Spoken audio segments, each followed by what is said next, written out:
complained about our awful climate and terrible social life. Well, he does have friends when he's here. It's surprising, but it's called political expediency, I think. And he's in a position of power. He could perhaps do favors. One of his friends was George Washington. That's kind of a disappointment. But that friendship doesn't last long. Washington called Dunmore the most formidable enemy America has. And a while after that, he said Dunmore must be crushed. So before Dunmore runs out the back door, we'll go through and find out how he lived. Anybody have any questions before we move on? Any questions at all? Oh, come follow me. When you step off the marble floor, this would have been the first marble floor in the history of the colony. And indeed, the tiles that you see there are from the original quarries where these tiles came from. And you are walking on yellow pine, and much of this is reclaimed lumber from other 18th century houses. No paint, no varnish.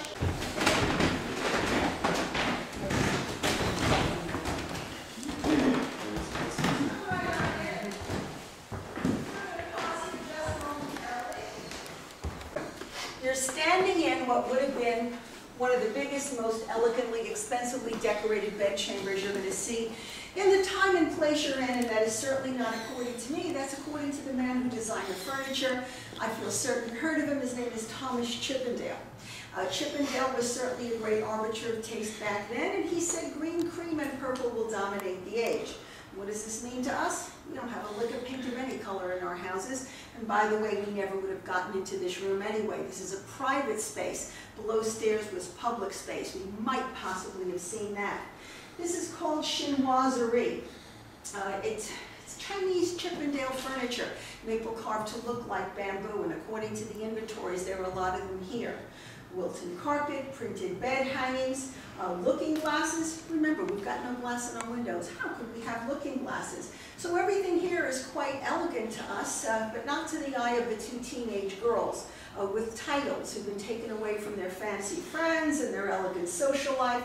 They're not just sharing this room, they're sharing that bed. The bed on the other side was occupied 7 nights a week by Mademoiselle Françoise Galli, who is their governess or teacher. So this couldn't have been too special to them, I promise you. There really is nothing for them here.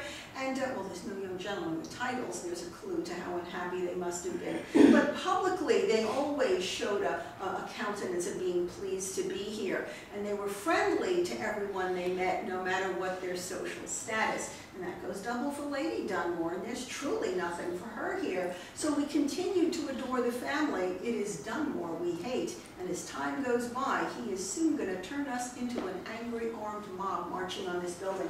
Please come right this way. We're Lady Dunmore's private bedchamber. Just have a look, come right on back, and we're going to talk in this room.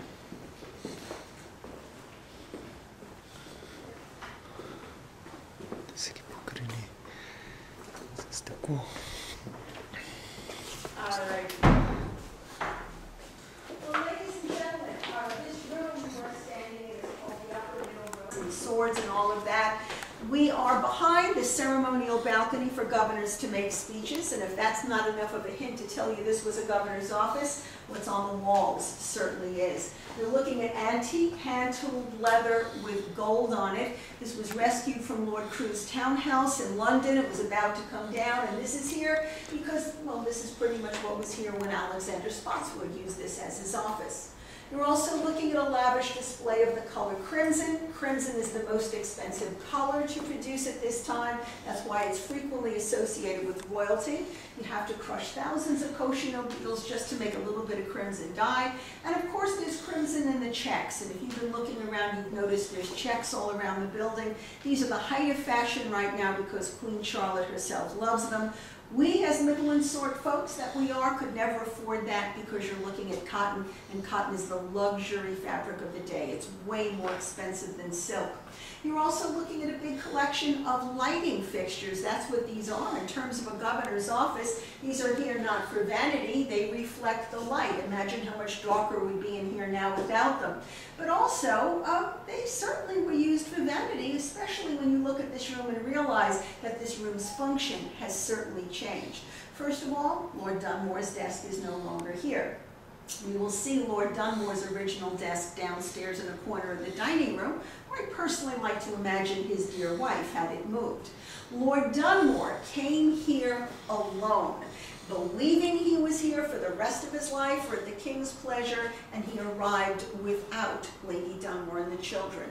He was here 4 entire years, making trouble for us and for himself, before he wanted us to believe he was a real family man and couldn't go another day without Lady Dunmore and the children.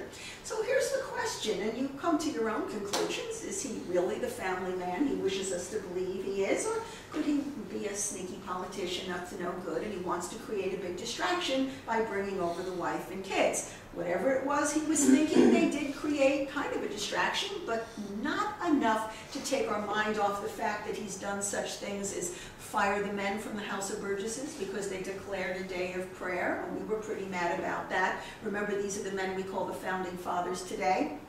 He's also stolen the gunpowder from the magazine in the middle of the night, and we actually rioted and came marching on this building.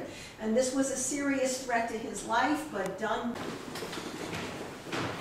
Watch out for the step on the landing, if you would.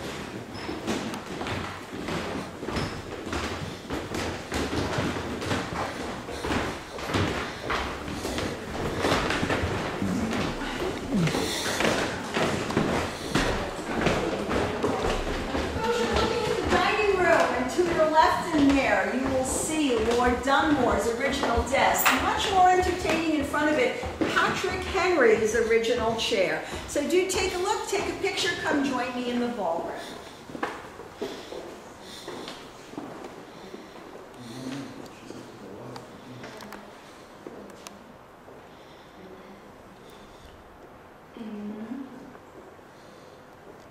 Added onto this building in 1758 purely for the purpose of ensuring that nobody else would throw a river party in his house in the royal governor.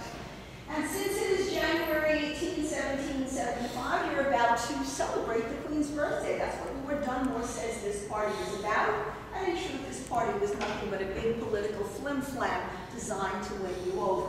Obviously, it didn't work, as I think you figured out we're not British anymore. But it was an incredible party. We've got the payroll records to prove. We hired an entire orchestra to play here.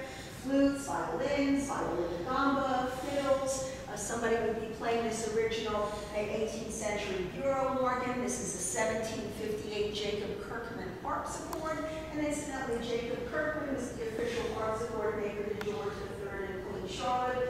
Those are 2 of the original coronation portraits of the king and queen that were painted by Sir Allan Ramsay, the official portrait.